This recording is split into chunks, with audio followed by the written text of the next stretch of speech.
Des moments avec Dieu avaient un temps de réflexion pour chaque jour. 25 avril. Au-delà des étoiles. Ensuite, nous les vivants, qui serons restés, nous serons tous ensemble enlevés avec eux sur des nuées, à la rencontre du Seigneur dans les airs, et ainsi nous serons toujours avec le Seigneur. 1 Thessaloniciens 4:17. Grâce au modeste progrès de la science, nous pouvons imaginer l'existence de milliers de planètes et d'étoiles dans l'univers, et elles sont si lointaines qu'il nous faudrait des milliers d'années-lumière pour les atteindre. Ce qui est impossible pour l'humanité. Peut-être qu'aucune agence spatiale ne parviendrait à envoyer des hommes sur d'autres planètes. Peut-être que les seules choses que l'on puisse envoyer de l'espace cosmique, ce sont des vaisseaux de télescopes et que l'humanité elle-même ne pourra jamais quitter cette planète, mais ce voyage au-delà des étoiles peut bel et bien devenir réalité. Pour tout fidèle disciple de Jésus, il ne faut pas de vaisseau spatial mais de la foi. Il ne faut pas d'agence pour nous emmener vers d'autres mondes, mais faire partie des sauvés que le Seigneur emmènerait pour ce grand voyage au-delà des étoiles. Car à son avènement, tous les ressuscités, tous ceux qui seront encore en vie se réuniront pourront monter ensemble vers la cité de Dieu. Ce voyage de rêve avec des chars de feu permettra à tous les hommes d'entreprendre un voyage pareil. Le rêve d'emmener des hommes vivre hors de la terre deviendra enfin réalité. Car ils monteront avec Jésus pour demeurer au ciel pendant 1000 ans.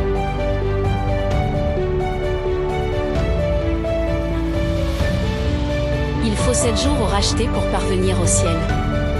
Ensemble, ils sont entrés dans le nuage, et pendant 7 jours, ils ont gravi la mer de verre. De chaque côté du char nébuleux se trouvent des ailes, et sous celles-ci des roues vivantes, et tandis que le char s'élève, les roues s'écrient « Saint ». Et le cortège des anges s'exclame « Saint, Saint, Saint est le Seigneur Tout-Puissant ». Et les rachetés s'écrient « Alléluia », tandis que le char avance vers la Nouvelle Jérusalem.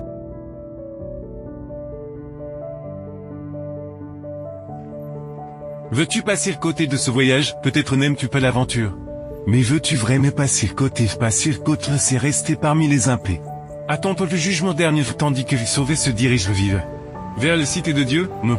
Veux-tu vraiment payer à Dieu quand les craintes et les peurs auront disparu? Quand les années de la vieillesse n'auront plus d'importance?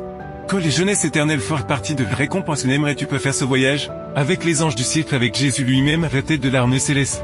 Ne voudrais-tu pas voyager au-delà des autres mondes? Il faut vivre dans le feu dès maintenant. Peu importe les souffrances que l'on doit endurer dans ce monde et tout ce que l'on peut perdre. Peu importe les difficultés que l'on rencontre ici. Le fait de ne pas avoir de foyer, de maison sur le car après la venue du Seigneur. Ce voyage sera celui où l'on recevra la récompense de la gloire. Là, vu par le ciel de Dieu. On pourra vivre 1000 avant de recevoir la terre, renouvelée qui durerait pour l'éternité. Cela vaut la peine aujourd'hui de vivre par la faute en attendant la venue du Seigneur. Amen. Merci pour écouter cet audio. Nous vous invitons à partager avec votre. Contactez et visitez le site web biblewell.com